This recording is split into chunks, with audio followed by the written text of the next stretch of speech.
Nilishashuhudia mtoto wa miaka miwili akifariki kabla ya upasuaji.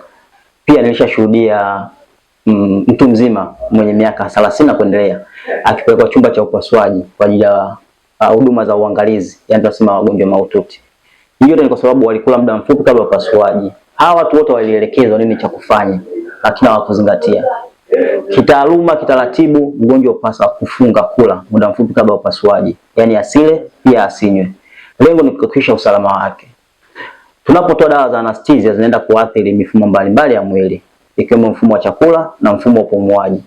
Muscles ambazo zinapatikana kwenye mfumo wa upumuaji, mfumo wa chakula huwa relaxed, yani misuli ile hulegea.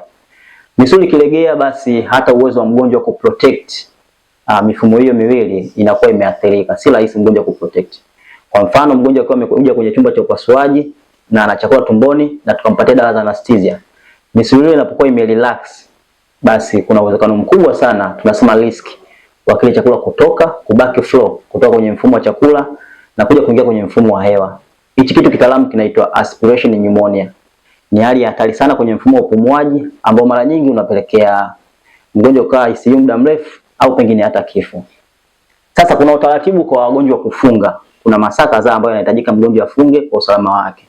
Kwa mfano, kwa vyakula vizito tunasema solid foods, mgonjwa atakiwa akae masaa 8 afu ndio upasuaji ufanyike. Na hivi vyakula ambavyo ni semi solid, basi masaa 4 mpaka 6 inakuwa ni salama kwa mgonjwa.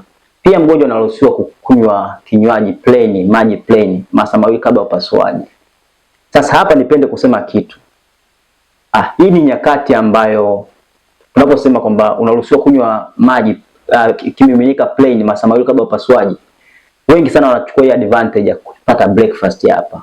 Umwambia mtu unaruhusiwa kunywa maji masaa 2 kabla ya upasuaji, hiyo unakuta anapata nafasi, opportunity ya kula.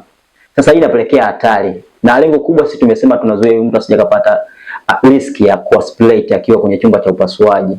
Kuna baadhi ya wagonjwa wanameza dawa asubuhi, huwa tunawaruhusu wameze dawa kwa kutumia maji kidogo tu, ili mradi dawa zifike na upasuaji utaenda kuendelea. Huwezi kumzuia kutokumeza dawa zake za pressure, kwa sababu kumeza kwa dawa zake za pressure kutatusaidia sisi pressure yake itakuwa iko vizuri ndani ya chumba cha upasuaji na huduma itaenda ikiwa salama.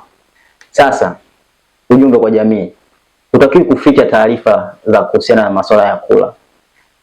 Kumbuka, mlinzi wa kwanza wa usalama wako ni wewe. Yaani taarifa zako za ukweli ndizo zinatengeneza usalama wako madhubuti.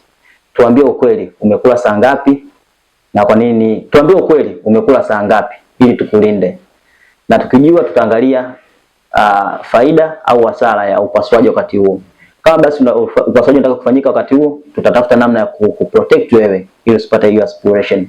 Na kama hakuna ulazima wa upasuaji kufanyika muda huo, hatutaweza kufanya upasuaji kwa usalama wako.